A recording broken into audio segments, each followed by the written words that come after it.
दोस्तों आज के वीडियो में हम यात्रा करने जा रहे हैं प्रयागराज की, जहाँ 144 साल बाद आने वाला महाकुंभ मेला चल रहा है। दोस्तों यह मेला प्रयागराज के त्रिवेणी संगम पर आयोजित हुआ है। कहते हैं यहाँ स्नान करने से हमारे सभी कष्ट, सभी रोग और सभी पापों से हमें मुक्ति मिल जाती है। तो इस वीडियो में हम महाराष्ट्र के अमरावती जिले से महाकुंभ तक कैसे जाए और रहने की व्यवस्था, खाने पीने की व्यवस्था, शौचालय, पीने के पानी की व्यवस्था और संगम तट पर बिना भीड़ वाली जगह कौन सी है जहां आप शांति से स्नान कर सकते हैं और संगम स्नान करके कहां कहां दर्शन करें, वहां पर कितने सेक्टर है और महाकुंभ की जानकारी हम आपको मैप के जरिए बताएंगे, ताकि आपको कोई परेशानी का सामना न करना पड़े। और अंत में इसका टोटल बजट बताएंगे। तो चलिए शुरू करते हैं।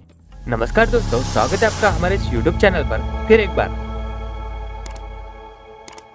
तो दोस्तों वैसे तो महाराष्ट्र के नागपुर से और भुसावल मुंबई साइड से आपको डायरेक्ट प्रयागराज के लिए ट्रेन मिल जाती है, लेकिन हमें कहीं से भी रिजर्वेशन नहीं मिला, तो फिर हमें हमारे अमरावती से ही जबलपुर तक अमरावती जबलपुर एक्सप्रेस में रिजर्वेशन मिला।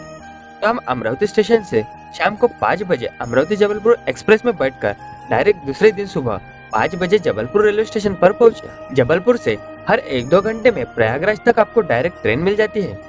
तो फिर हम भी सुबह 8:30 बजे वहां से रक्सौल कर्मभूमि एक्सप्रेस में बैठकर लगभग दोपहर 4 बजे प्रयागराज चौकी स्टेशन पर पहुंचे।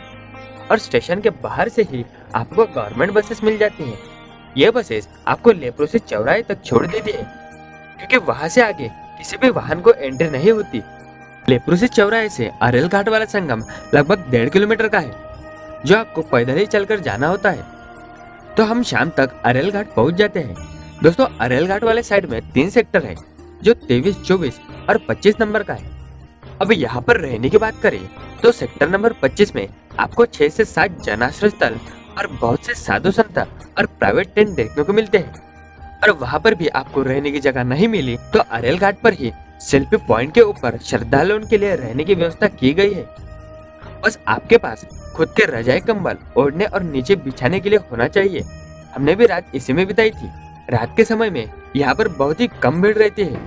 और यहाँ पर व्यवस्था की बात करें तो नदी से स्नान करके बाहर आने पर आपके पैरों को रेत या मिट्टी न लगे, इसलिए यहाँ पर बहुत सी सूखे घास डाली हुई है। और यहाँ पर महिलाओं के लिए कपड़े बदलने की व्यवस्था भी की गई है, और वो भी बहुत सारी। और यहाँ पर आपको जगह जगह पर शौचालय, नल और पीने के लिए वाटर एटीएम की सुविधाएं भी देखने को मिलती है। तो दूसरे दिन सुबह हम जैसे ही नींद से उठते हैं, वैसे हमारे सामने कुछ ऐसा नजारा दिखता है। इसके बाद हम निकलते हैं संगम स्नान के लिए। तो सुबह के समय यहाँ ज्यादा भीड़ हो जाती है। यहाँ स्नान करते करते हमें ऊपर राइडिंग वाला हेलीकॉप्टर भी दिख जाता है, जो आपसे 1500 रुपए में मेले का एक राउंड घुमा कर लाता है।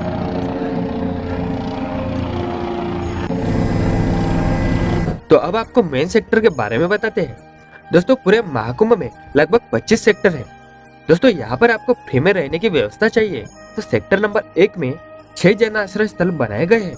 इसके अलावा सेक्टर नंबर 8 से लेकर सेक्टर नंबर 18, 19 में भी आपको प्राइवेट और फ्री वाले टेंट मिल जाते हैं। और सेक्टर नंबर 20 और 21 अखाड़ों का है, जहाँ सभी साधु संतों के शिविर लगे हुए हैं।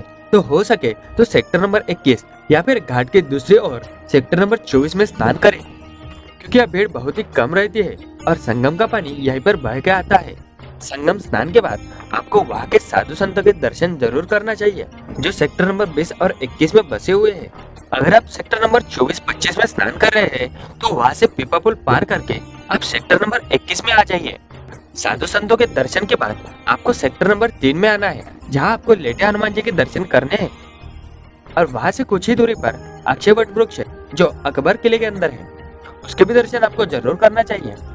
इसके अलावा आप अलोप शंकरी मंदिर भी जा सकते हैं, जहाँ माता सती का शक्तिपीठ है। इसके अलावा महर्षि भारद्वाज आश्रम, वेणी माधव मंदिर और नागवासुकी मंदिर के भी आप दर्शन कर सकते हैं। अब यहाँ पर खाने पीने की बात करें तो यहाँ पर जगह जगह भंडारे मिल जाते हैं। इसके अलावा होटल और छोटे छोटे ठेले भी आपको मिल जाते हैं। स्नान करके दर्शन करने के बाद या तो आप वहाँ से रिटर्न घर आ सकते हैं या फिर काशी और अयोध्या भी जा सकते हैं। हम भी स्नान और दर्शन करके रामबाग रेलवे स्टेशन पर आए और वहां से वाराणसी की ट्रेन में बैठकर वाराणसी जंक्शन पहुंचे। और वाराणसी से ऑटो से 20 रुपए में हम पहुंचे बाबा विश्वनाथ मंदिर। फिर वहां पर हमने धर्मशाला बुक की जिसमें हमें 100 रुपए प्रति व्यक्ति किराया पड़ा। फिर वहां से हम गंगा घाट गए, वहां स्नान किया और रात में दर्शन के लाइन में लगे। लगभग 1.5 से 2 घंटे में हमें बाबा विश्वनाथ के दर्शन प्राप्त हुए। रात को धर्मशाला में रुक के दूसरे दिन सुबह वाराणसी जंक्शन पर पहुंचे और फिर वहां से नागपुर और नागपुर से होते हुए हम हमारे घर अमरावती में पहुंच गए। तो दोस्तों हमारी यह जर्नी 5 दिन और 5 रात की हुई। तो दोस्तों अब बात करते हैं इसके संपूर्ण बजट की। तो अमरावती से प्रयागराज और प्रयागराज से वाराणसी और वहां से अमरावती, तो इसका टोटल 2 से 3 हजार रुपए प्रति व्यक्ति खर्चा आता है। तो दोस्तों यह जानकारी आपको कैसी लगी यह हमें जरूर बताना और चैनल को सब्सक्राइब करके कमेंट में हर हर महादेव जरूर लिखना। मिलते हैं अगले वीडियो में।